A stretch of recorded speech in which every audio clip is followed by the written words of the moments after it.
Welcome, my faithful viewers, to the 100 subscriber special and fifth episode of Poorly Drawn Out, where the stories are only slightly better than the drawings. We have a fantastic show planned for you guys today, so you want to stick around for the entire thing. Today, I am joined by, funny thing, I actually forgot to schedule a guest for this week, so what a twist to this subscriber special. That probably means it's it for this week, so we'll see y'all next time.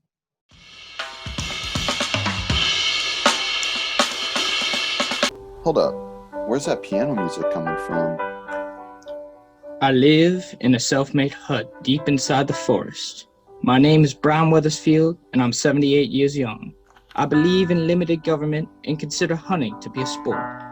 I take care of my body by bathing in the nearby streams and consume a balanced diet of tree bark and whatever the local store decides to throw in the dumpster. There is an idea of Brian Weathersfield, some kind of abstraction, but there is no real me, only an entity, something illusory.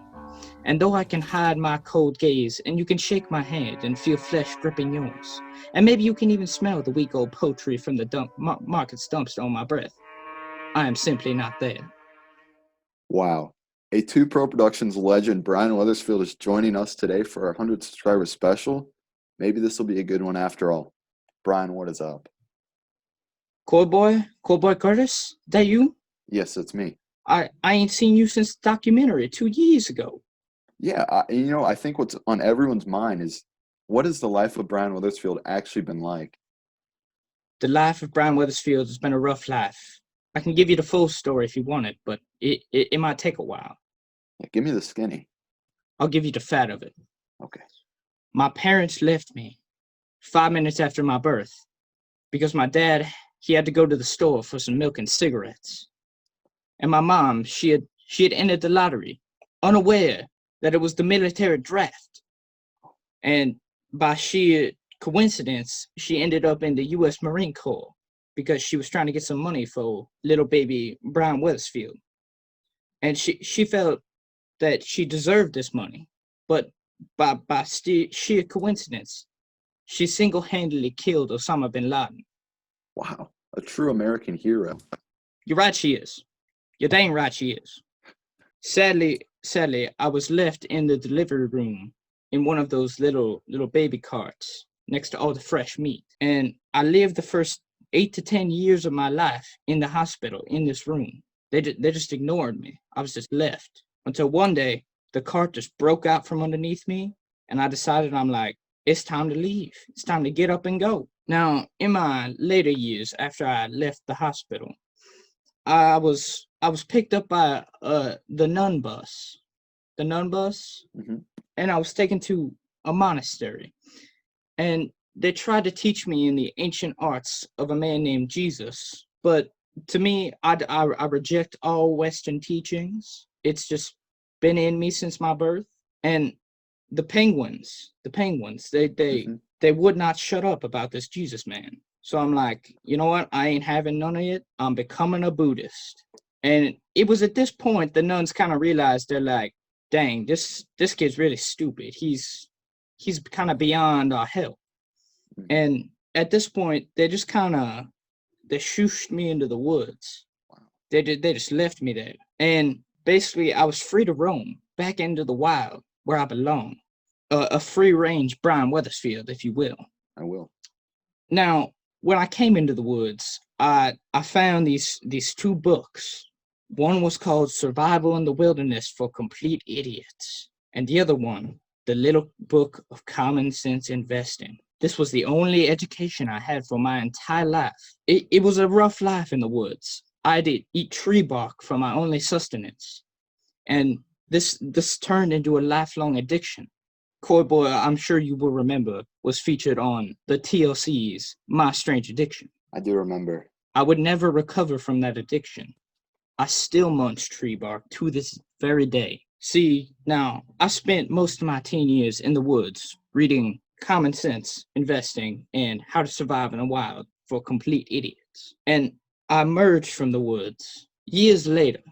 After no human contact, I'm prepared to survive and master the intricacies of the Dow Jones market. I saw a pillar of smoke rising up from somewhere. And I thought to myself, I'm like, there must be some delicious barbecue down there, or else there would not be that much smoke. As you know, I'm a big barbecue guy. Big barbecue guy. I tracked down the source of the fire with my bloodhound nose. I discovered a camp of a group known as the Reasonablists. I joined the camp and I renounced my Buddhist ways, which, to be quite frank with you, I never understood anyway. It never made sense to me. The Reasonablists, they introduced me to their holy texts known as Organize It, which is a business organization guide, and Organize It 2, Engage with Zorp, which explores the theory of a 28-foot tall lizard with a volcano for a mouth who controls the universe. It's a pretty decent read, if I say so. It's a phenomenal book. The books, they corrupted my mind. I was young, I was stupid. I know what I was doing. I would argue that these books, they laid a life of organized crime, women, and general tomfoolery for me. There was no escaping. Soon, I ascended through the ranks of the cult. I became what is called a 9th level octo priest. It was in this ceremony where I was being crowned 9th level octo priest that I consumed Zorp juice and drunkenly proposed to 7 women within 10 minutes of each other.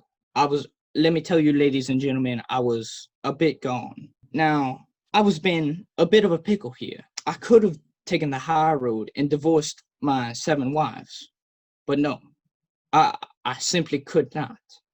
So what I came up with, using my knowledge of the stock market, I organized a crime syndicate family known as the Weathersfield family, and it became one of the deadliest families the U.S. has ever seen.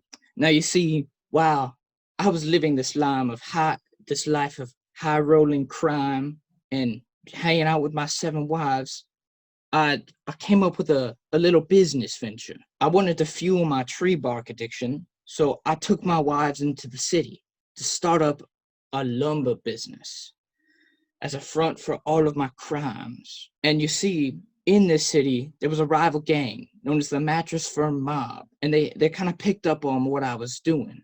So one thing led to another. One of my wives was lost to the Mattress Firm Mob, which launched me into a fit of rage. I started a gang war, a vicious gang war between the Weathersfield family and the Mattress Firm Mob. One night, I took a flaming piece of wood and I threw it in the mattress firm because I wanted to commit arson. I kind of got a taste for it after that. I don't know, it kind of got my blood pumping. So I set out with my 7 wives across the US. We hitchhike, we ride a bus, we walk, we go across the country, burning down mattress firms as revenge for their horrible crimes. Eventually, the FBI kind of got wise to what I was doing. I had to take my ventures abroad. So I took me and my 7 wives, and we fled across the globe, escaping the FBI and the Mattress Firm Mob. And during this time, I committed heinous crimes. I committed so many crimes I can't even remember them all. And I became known as Mr. Worldwide.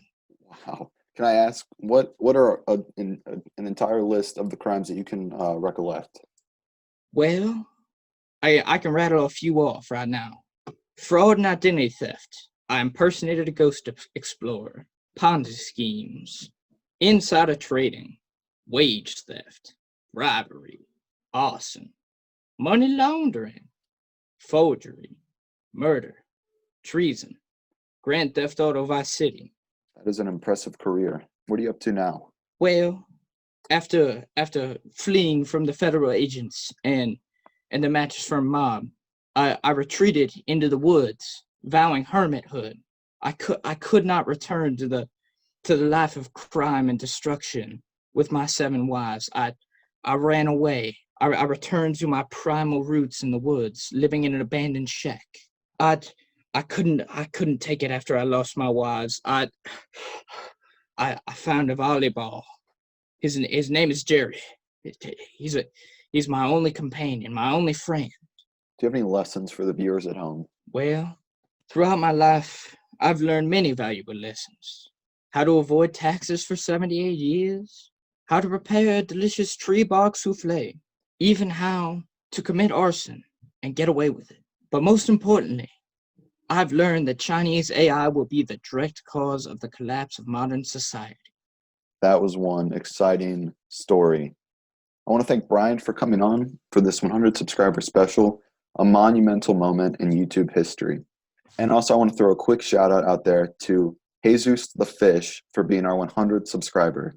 Thank you, Jesus. It wouldn't have been possible without you. Well, that's all for now, for real this time, and we'll see you guys when we see you.